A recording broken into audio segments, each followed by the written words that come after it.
ষষ্ঠ শ্রেণীর প্রিয় শিক্ষার্থী S Haldar sir YouTube channel থেকে তোমাদের সবাইকে স্বাগতম। আজকে তোমাদের নতুন একটি ভিডিও নিয়ে এসেছি। বাংলা কবিতা হচ্ছে হাট, ষষ্ঠ শ্রেণী, সিলেবাস দ্বিতীয় নির্দেশ 2025। প্রতিটি লাইন ধরে ধরে সমস্ত কবিতা বিশ্লেষণ, হাতে কলমে সমস্ত প্রশ্নের উত্তর। কাজে তোমরা যারা এখনও আমার এই চ্যানেলটিকে সাবস্ক্রাইব করনি, তারা এখন এই চ্যানেলটিকে সাবস্ক্রাইব করে বেল আইকনটি প্রেস করে দাও, যাতে এরকম আরও অনেক ভিডিও তোমরা দেখতে পারো। হ্যাঁ, বাংলা সিলেবাস দ্বিতীয় নির্দেশ মরশুমের দিনে হাট, মাটির ঘরে দেয়াল চিত্র আমি কিন্তু মরশুমের দিনে দিয়ে দিয়েছি। এরপরে আজকে দেবো হাট, ঠিক আছে, হাট। হ্যাঁ, তারপর মাটির ঘরে দেয়াল চিত্র, হ্যাঁ, পিঁপড়ে ফাঁকি, চিত্রকে বাসির এক বুতুরে কাণ্ড, বাঘ, হজ বরলা 15 থেকে 27 পৃষ্ঠা, ব্যাকরণ, শব্দরূপ, বিভক্তি, অনুসর্গ, উপসর্গ, সমুচয়িত বিভিন্নার্থক শব্দ, পদান্তর, অনুচ্ছেদ রচনা, পত্র রচনা। হাট, হ্যাঁ, আমি যদি বলি যতীন্দ্রনাথ সেনগুপ্ত। দূরে দূরে গ্রাম 10-12খানি, মাঝে একখানি হাট, সন্ধ্যায় সেটা জ্বলে না প্রদীপ, প্রভাতে পড়ে না ঝাট। বেচাকেনা সেরে বিকাল বেলায় যে যাহার সবে ঘরে ফিরে যায়, বকের পাখায় আলোক লুকায় ছাড়িয়া পূর্বের মাঠ, দূরে দূরে গ্রামে জ্বলে উঠে দ্বীপ, আধারেতে থাকে হাট। নিশা নামে দূরে সেনিহারা একা, ক্লান্ত কাকের পাখে, নদীর বাতাস ছাড়ে প্রশ্বাস, পার্শ্বে পাকুর শাকে।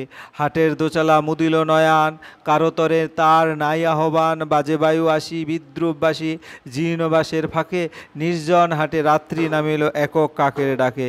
দিবসেতে সেতা কত কোলাহল, চেনা অচেনার ভিড়ে, কত না চিহ্ন চরণ চিহ্ন ছড়ানো সেই ঠাই ঘিরে। মাল চেনা চিনি দর জানাজানি কানাকুরি নিয়ে, কত টানাটানি হানাহানি করে, কেউ নিল ভরে কেউ গেল খালি ফিরে। দিবসে থাকে না কথার অন্ত, চেনা অচেনার ভিড়ে, কতকে আসিল কতবে আসিবে, কত না আসিবে হেতা, ওপারের লোক নামালে পসরা ছুটে এপারের ক্রেতা।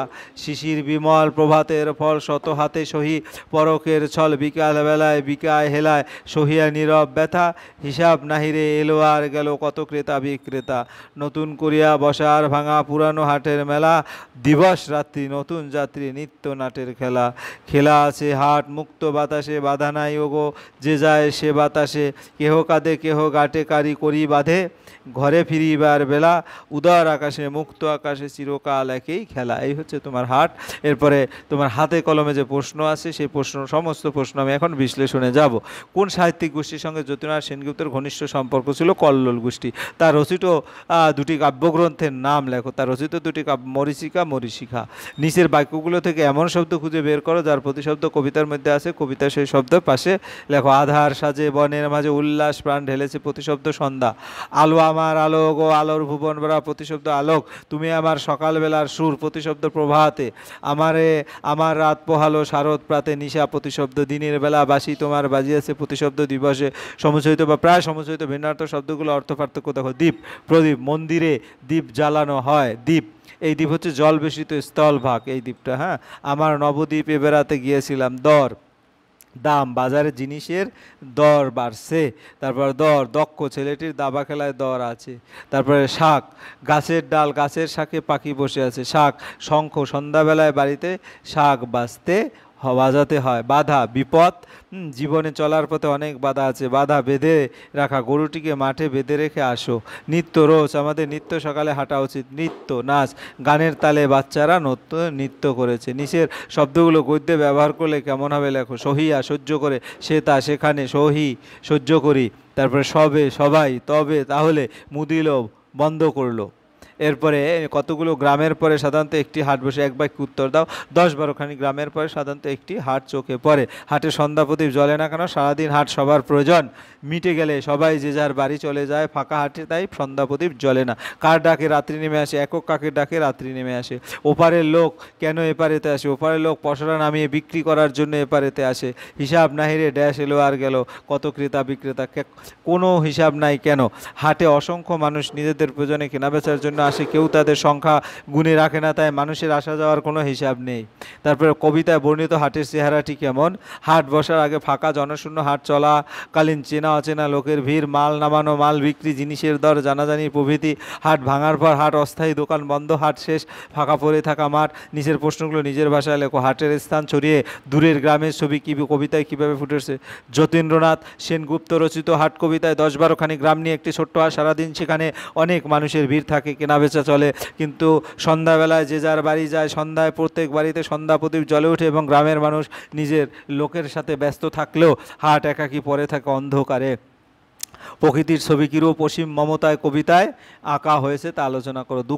দুঃখবাদী কবি যতীন্দ্রনাথ সেনগুপ্ত হাট কবিতায় হাটের একটি চিত্র ফুটে উঠেছে। এখানে নদী তার প্রশ্বাস ছাড়ছে, পাকুর গাছে শাখে ছেনিহারা কাকের পাখে সন্ধ্যা নেমে আসে। সর্বোপরি কবির লেখনীর আশ্চর্য প্রাণহীন হাটেও যেন প্রাণ সঞ্চার হয়েছে। কবি অনুভব করেছেন সন্ধ্যার মুক্ত আকাশের নিচে হাটের একাকিত্ব। হ্যাঁ, তারপরে বাজে বায়ু আসি বিদ্রুপবাসী কবির এমন মনে হওয়ার কারণ কি বলে তোমার মনে হয়? কবির হাট কবিতা সন্ধ্যায় হাট ভেঙে গেলে একাকী হাট পড়ে থাকে অন্ধকারে, তখন হাটের দোকান বন্ধ, দোচালার জীর্ণ বাঁশের ফাঁকে বাতাস প্রবেশ করে বাঁশির মতো আওয়াজ হয়। কবির কল্পনায় হাটের জীর্ণতাকে যেন প্রকৃতি বিদ্রুপ করে, হ্যাঁ, তার একাকিত্ব নিয়ে। তারপরে উদার আকাশে মুক্ত বাতাসে চিরকাল একই খেলা, কোন প্রসঙ্গে কবি আলোচ্য পংক্তি লিখেছেন, তিনি এখানে কোন খেলার কথা বলেছেন? চিরকাল চলে বলতে কবি কী বোঝাতে? হাটের রোজগার বসা এবং ভাঙার মধ্যে দিয়ে কবি মানব জীবনের জন্ম মৃত্যু উল্লেখ করতে গিয়ে আলোচ্য পংক্তিটি করেছেন। কবি এখানে আসা যাওয়া অর্থাৎ জন্ম মৃত্যুর খেলার কথা বলেছেন। চিরকাল বলতে কবি এখানে জন্ম মৃত্যুর চলমানতাকে বুঝিয়েছেন। সৃষ্টি শুরু থেকে আজ পর্যন্ত আমাদের জীবনে আসা যাওয়া অর্থাৎ জন্ম মৃত্যুর খেলা চলছে। তারপর 7-5 তোমার দেখা কোনো হাটের বাজার অভিজ্ঞতা জানিয়ে দূরে থাকা এমন কোনো বন্ধুর কাছে একটি চিঠি লেখো। চিঠিটা আমি দেখাচ্ছি, তোমরা এটা আর পড়বো না, তোমরা সুন্দর করে চিঠিটা লিখবে। আর সর্বশেষ যে তোমার দেখা একটি হাট বা বাজারের ছবি তুমি চিত্রে এঁকে দেখাও, এই সেই হাট বাজারের ছবি। যাই হোক, ভিডিওটা যদি মনোযোগ সহকারে দেখো তাহলে সকল প্রশ্নের উত্তর তোমরা খুব ভালো করেই বুঝেছো।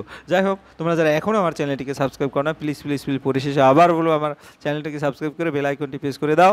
হ্যাঁ, আর ভিডিওটি দেখার জন্য অসংখ্য ধন্যবাদ। ভিডিওটি ভালো লাগলে লাইক কমেন্ট শেয়ার করতে ভুলো না। আজ এই পর্যন্তই, ধন্যবাদ।